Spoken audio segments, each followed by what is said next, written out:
یعنی آپ یوں کہہ لیں کہ یہ کھانسی، کسی کو عام کھانسی لگی ہو تو اس کو کورونا بنا دیتے ہیں، یا اس کھانسی کو کسی بندے نے ویسے ہی اپنا گلا صاف کیا تو کہہ دیا جی اس کو ٹی بی ہو گئی ہے۔ یہ عجیب و غریب نفسیات ہے، کوئی اس کا نہ قرآن سے نہ حدیث سے اس کا لینا دینا نہیں ہے۔ چند مثالیں میں آپ کے سامنے رکھتا ہوں قرآن مجید سے کہ جہاں پر کسی ایک لفظ کا مجازی استعمال اور حقیقی استعمال آپ کو سمجھ آ جائے کہ کیسے یہ حقیقت میں اور مجاز میں ایک ہی لفظ استعمال ہو جاتا ہے۔ اب آپ دیکھیں، خلق کرنا، تخلیق کرنا، کریٹ کرنا، یہ اللہ کی صفات میں سے ہے۔ اللہ خالق کل شیء، اللہ رب العزت ہر چیز کا خالق ہے۔ اب یہ خالق کا لفظ اخلق، میں تخلیق کرتا ہوں، سیدنا عیسیٰ علیہ السلام نے قرآن مجید میں ہے، یہ آپ اگر اس کو پڑھنا چاہیں تو قرآن مجید کے اندر سورہ آل عمران آیت نمبر 49 آپ اس کو پڑھیں۔ آپ نے کہا انی اخلق لکم من الطین کہیئۃ الطیر فانفخ فیہ فیکون طیرا باذن اللہ، کہ میں تمہارے لیے تخلیق کرتا ہوں، انی اخلق لکم، میں تمہارے لیے تخلیق کرتا ہوں مٹی سے ایک پرندہ، اور وہ پرندے کی طرح کا ہو جاتا ہے، پھر میں اس میں پھونک مارتا ہوں تو وہ پرندہ بن جاتا ہے اللہ کے حکم سے۔ یہ قرآن مجید میں دو مقامات پر ہے، سورہ المائدہ میں بھی ہے وَإِذْ تَخْلُقُ مِنَ الطِّينِ وَإِذْ تَخْلُقُ مِنَ الطِّينِ كَهَيْئَةِ الطَّيْرِ بِإِذْنِي، اس وقت اللہ رب العزت نے اپنی طرف اس کا مخاطب کیا کہ جب آپ پرندہ تخلیق کرتے ہیں، ایک تخلیق کرتے ہیں پرندے کی طرح کی ایک چیز مٹی سے، میرے حکم سے۔ اب یہاں پر تخلیق کی نسبت سیدنا عیسیٰ علیہ السلام نے اپنی طرف کی اور خود رب ذوالجلال نے بھی عیسیٰ علیہ السلام کی طرف کی، لیکن کوئی شخص یہ کہہ سکتا ہے کہ یہاں پر لفظ بِإِذْنِ اللہ شرک کو کاٹنے کے لیے، یہ وہ شرک ہے جو ان کے اپنے ذہنوں میں اس کو انورٹڈ کاماز میں لے رہا ہوں، جو ان کے اپنے ذہنوں کا شرک ہے، تو کوئی کہہ سکتا ہے کہ یہ شرک کو کاٹنے کے لیے بِإِذْنِ اللہ لگا دیا۔ میں آپ کو قرآن مجید کے کچھ اور مقامات دیتا ہوں۔ سورہ مریم آیت نمبر 19 آپ اس کو پڑھیں۔ سیدنا جبریل علیہ السلام روح الامین حضرت سیدہ مریم سلام اللہ علیہا کے پاس آئے، وہ پوری تفصیل آپ پڑھ لیں۔ اس وقت انہوں نے جب وہ ڈر گئیں تو ایک جملہ بولا سیدنا جبریل علیہ السلام نے، فرمایا انما انا رسول ربک لأہب لک غلاما زکیا، میں تمہارے رب کا رسول ہوں اور تمہارے پاس آیا ہوں اے سیدہ مریم تاکہ آپ کو ایک پاک صاف ستھرا نیک بیٹا عطا کر دوں، لأہبا تاکہ میں ہبہ کروں، میں عطا کروں۔ اب بیٹا دینا رب حبلی من الصالحین اللہ کی شان ہے، اللہ بیٹے عطا کرتا ہے۔ اب یہاں پر بیٹا میں دے دوں، سیدنا جبریل علیہ السلام نے یہ لفظ بولا اور ساتھ اس طرح کا بِإِذْنِ اللہ یا اس طرح کی کوئی چیز اور نہیں بولی۔ اب آپ یہاں فیصلہ کریں کیا ہوگا؟ کیا یہ جبریل علیہ السلام نے معاذ اللہ شرک کر دیا؟ نہیں۔ اللہ کے لیے جب لفظ وہب یہب ہبۃ اللہ کے لیے ہوتا ہے تو حقیقتاً ہے۔ سیدنا جبریل علیہ السلام نے جب بولا تو وہ مجازاً بولا، وہ مجاز اور حقیقت میں دونوں کا استعمال قرآن مجید نے آپ کے سامنے رکھ دیا۔ اس کے بعد اگر آپ نے مزید دیکھنا ہو تو رب ذوالجلال نے قرآن مجید میں یہ ایک مثال آپ کے سامنے اور رکھ دیتا ہوں، موت۔ اب آپ دیکھیں موت کون دیتا ہے؟ موت دینے والی ذات اللہ کی ہے، اللہ موت دیتا ہے، اللہ ہی بندے کو فوت کرتا ہے۔ قرآن مجید کی 3 آیات آپ کے سامنے رکھتا ہوں، آپ ان کو دیکھیں۔ لفظ فوت، فوت کرنا، موت دینا، اس لفظ کی نسبت مجازاً اور حقیقتاً دونوں طریقوں سے آپ کے سامنے رکھ دیتا ہوں۔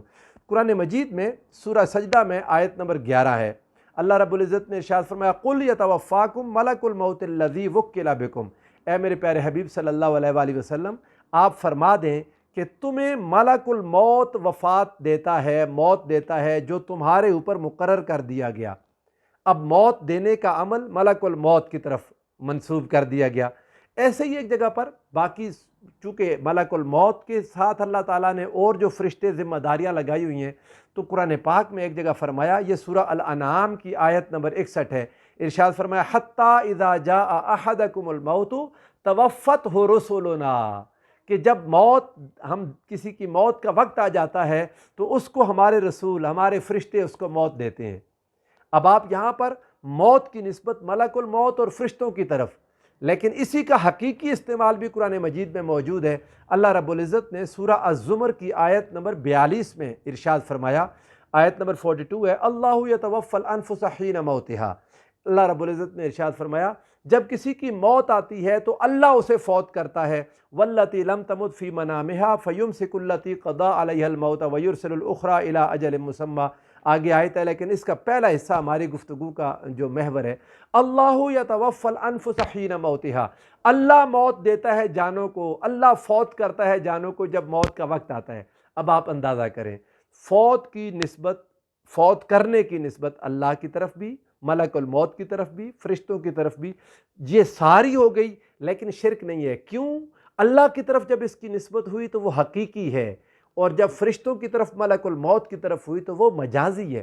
اس بات کو آپ قرآن مجید سے سمجھے، بہت آسان ہے، اتنا مشکل ہے نہیں جتنا ان لوگوں نے بنا دیا، اور لوگوں کو پریشان کرتے رہتے ہیں کہ جی لفظ داتا، داتا اور گنج بخش یہ تو اللہ کے لیے ہے۔ تو اللہ کے بندو، رب کے لفظ سے زیادہ اللہ کے لیے کون سا لفظ ہوگا؟ یہ تو داتا ہندی کا لفظ ہے، جو حضور داتا گنج بخش رحمۃ اللہ تعالیٰ علیہ کو آپ کے پہلے مرید، جنہیں شیخ ہندی کہتے ہیں، رائے راجو تھے، حضور داتا گنج بخش علی حجویری رضی اللہ تعالیٰ عنہ کے ہاتھ پر مسلمان ہوئے، بیعت کی، پھر اللہ نے ان کو وہ مقام عطا کیا ولایت میں اور تصوف میں۔ انہوں نے داتا گنج بخش علی حجویری رضی اللہ تعالیٰ عنہ کے لیے پہلی بار لفظ داتا بولا، یہ ہندی کا لفظ ہے، دینے والے، عطا کرنے والے۔ اب یہ گنج بخش کا لفظ یا داتا کا لفظ حضور سیدنا داتا گنج بخش علی حجویری کے لیے مجازن ہے۔ اللہ، وہ حدیث قدسی ہے، حضور نبی کریم صلی اللہ علیہ وآلہ وسلم نے ارشاد فرمایا، اللہ فرماتا ہے لا یزال عبدی حتی یتقرب الی بالنوافل حتی اکون سمعہ الذی یسمع بہا۔